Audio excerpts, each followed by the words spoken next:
Bonjour à chacun. Que la paix de Dieu soit sur vous tous.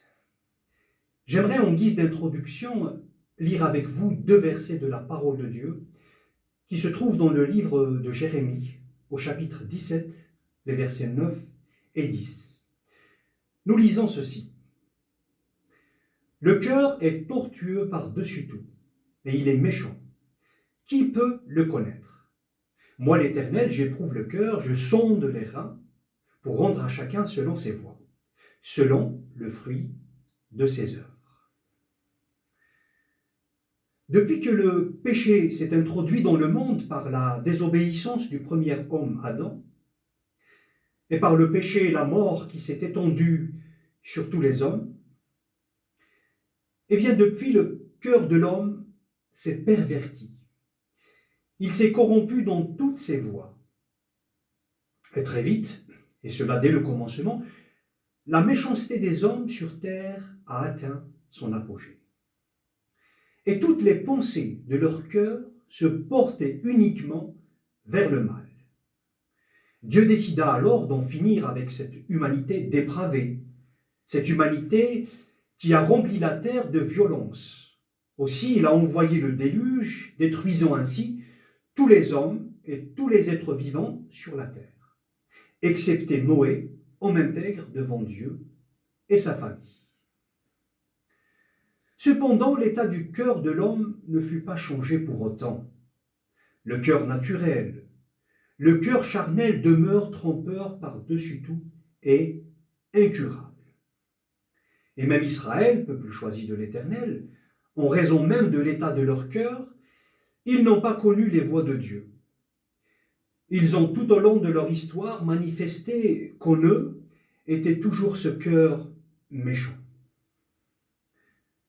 L'Épître aux Hébreux, au chapitre 3, verset 10, déclare ceci.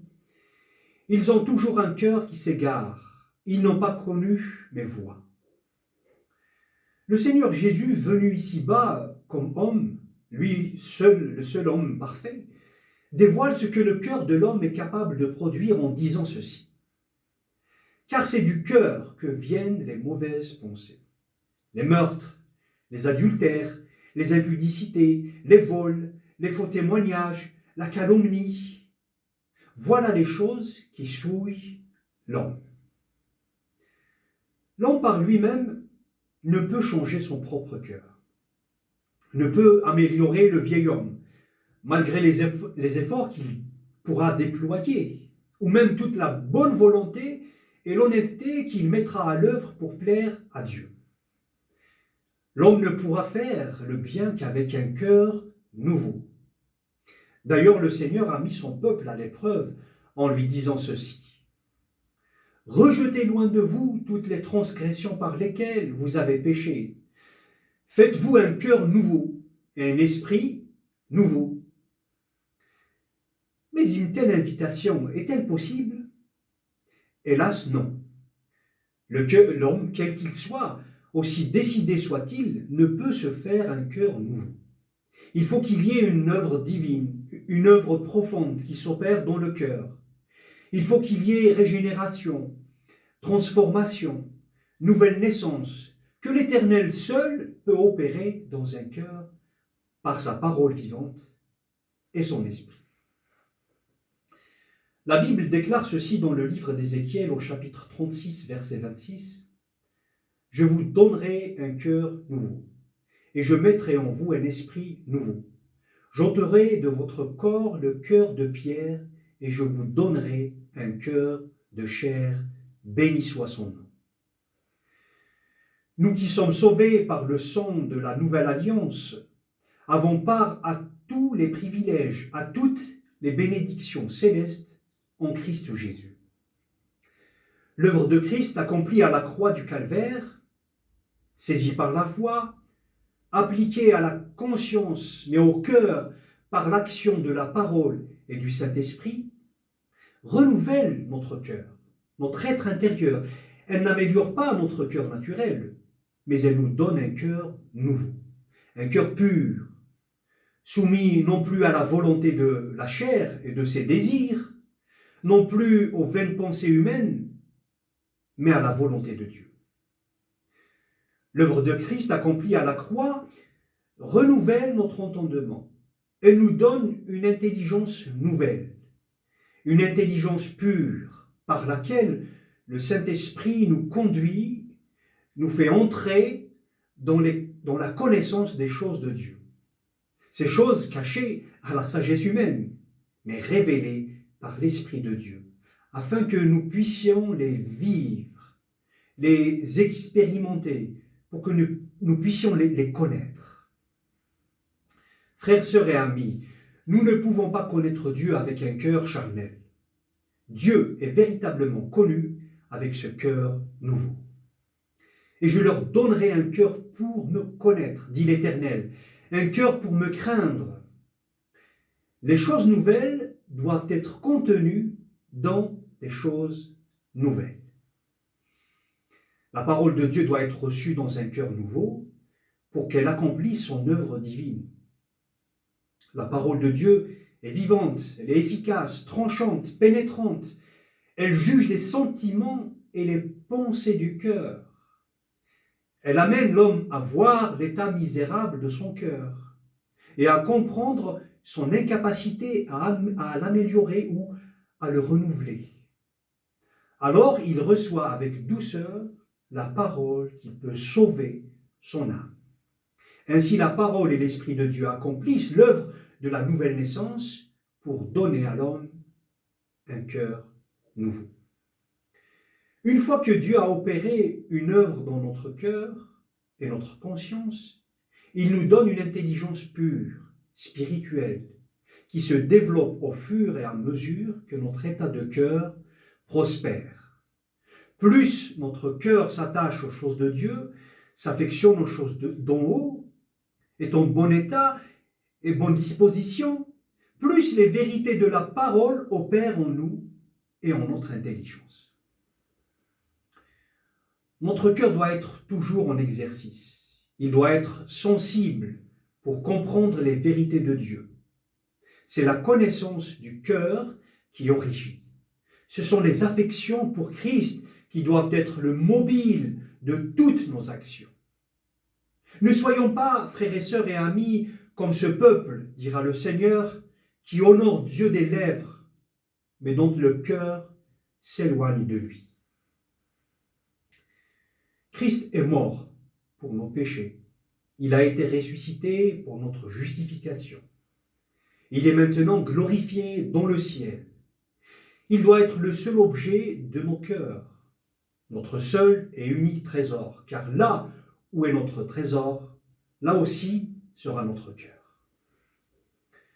L'apôtre Pierre déclare ceci: « Ayant purifié vos âmes en obéissant à la vérité pour avoir un amour fraternel sincère, aimez-vous ardemment les uns les autres, de tout votre cœur, puisque vous avez été régénérés par la parole vivante et permanente de Dieu. » Si le cœur est renouvelé par une œuvre divine de la parole et du Saint-Esprit, il est maintenu pur par cette même action intérieure, par l'obéissance à la vérité.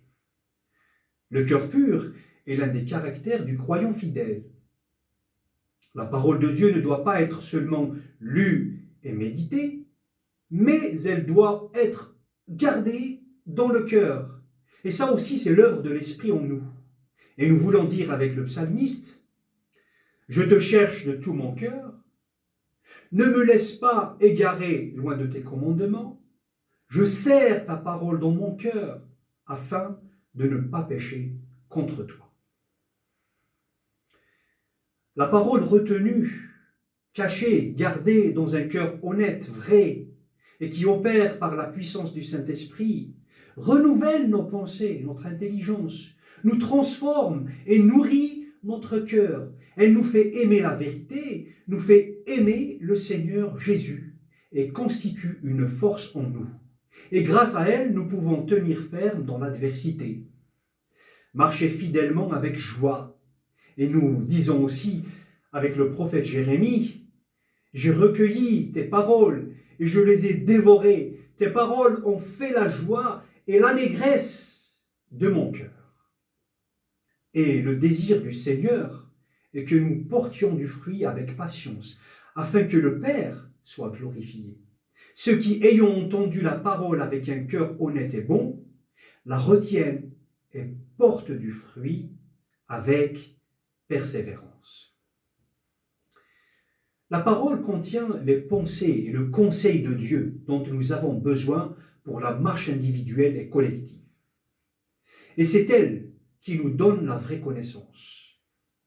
Que notre oreille soit attentive, que notre cœur soit ouvert aux enseignements du divin Maître. Un cœur intelligent acquiert la science, nous dit la parole. La seule vraie connaissance est celle de l'esprit et du cœur, car elle est la seule qui peut nous attacher fortement à Christ. Restons attachés au Seigneur d'un cœur ferme.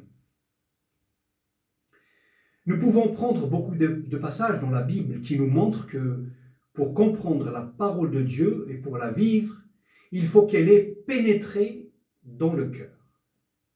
Et si la parole entendue, la parole écoutée, ne pénètre pas dans notre cœur pour œuvrer et former nos affections pour Christ, eh bien, on ne verra pas de résultat que peut produire cette parole dans notre cœur. Que la vérité et que l'amour de la vérité soient gravés sur les tablettes de notre cœur, pour que nous puissions saisir ce que Dieu veut nous révéler et voir Christ. Seigneur, illumine les yeux de notre cœur. Frères, sœurs et amis, ce n'est pas l'intelligence naturelle qui s'attache au Seigneur, ce sont les liens du cœur. Ne cherchons pas de nouvelles méthodes, des arguments ingénieux et habiles, mais que l'objet de notre recherche soit Christ. Et c'est le cœur qui cherche Christ. Heureux ceux qui le cherchent de tout leur cœur. Le Saint-Esprit fait naître et développe les sentiments de Christ en nous. Il nourrit notre âme de lui, en sorte que Christ habite dans nos cœurs par la foi. Mais aussi, il fait son œuvre sans obstacle dans le cœur du croyant fidèle qui s'attache à Christ parce qu'il l'a cherché de tout son cœur, parce qu'il a appris à le connaître. Il a fait du Seigneur l'unique désir de son cœur. Si nous voulons avoir une vie pratique, une vie vraie qui plaise à Dieu, il nous faut un cœur nouveau, un cœur intègre, droit, pur, un cœur qui sert la parole de Dieu et par conséquent une marche caractérisée par l'obéissance à la volonté du divin roi. Cette marche fidèle est celle d'un croyant qui se confie en Dieu de tout son cœur. La Bible déclare ceci: « Confie-toi en l'Éternel de tout ton cœur et ne t'appuie pas sur ta sagesse. Reconnais-le dans toutes tes voies et il aplanira tes sentiers. » Oui, frères et sœurs, heureux ceux qui placent en l'Éternel leur appui. Ils trouvent dans leur cœur des chemins tout tracés. Lorsqu'ils traversent la vallée de Baca, ils la transforment en un lieu plein de sources. Quelle joie lorsque les cœurs se tournent vers Dieu dans la prière. Car notre cœur met en lui sa joie, car nous avons confiance en son saint nom. Notre Dieu est digne de confiance, sa puissance est infinie et son amour insondable. Il les manifeste envers ceux qui sont d'un cœur parfait envers lui. Car l'Éternel étend ses regards sur toute la terre pour soutenir ceux dont le cœur est tout entier à lui. Veillons avec une entière persévérance sur l'état de notre cœur.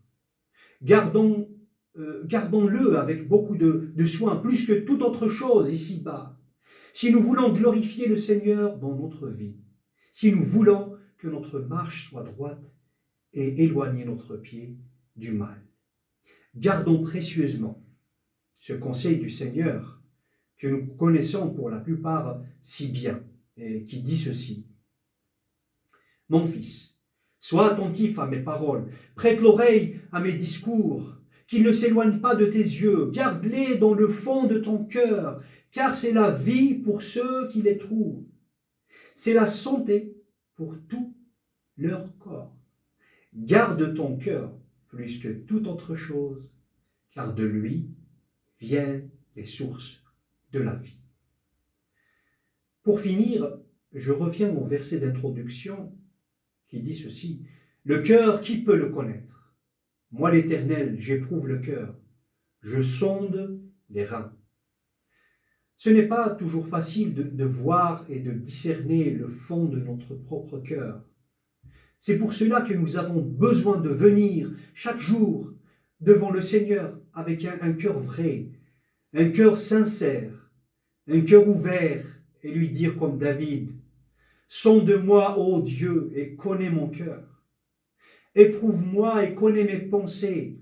Regarde si je suis sur une mauvaise voie et conduis-moi sur la voie de l'éternité. » Ah, si seulement nous pouvons venir devant Dieu, devant le Créateur des cieux et de la terre, et nous laisser sonder par lui, par sa parole qui est vivante, par sa parole qui est efficace, qui sonde les reins, qui partage âme et esprit et qui juge les sentiments et les pensées du cœur.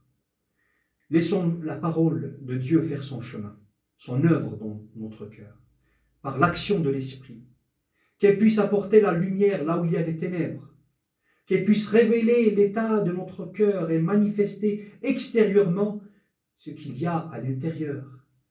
C'est pour cela que nous avons besoin d'être devant Dieu, dans sa lumière et dans sa grâce. Amen.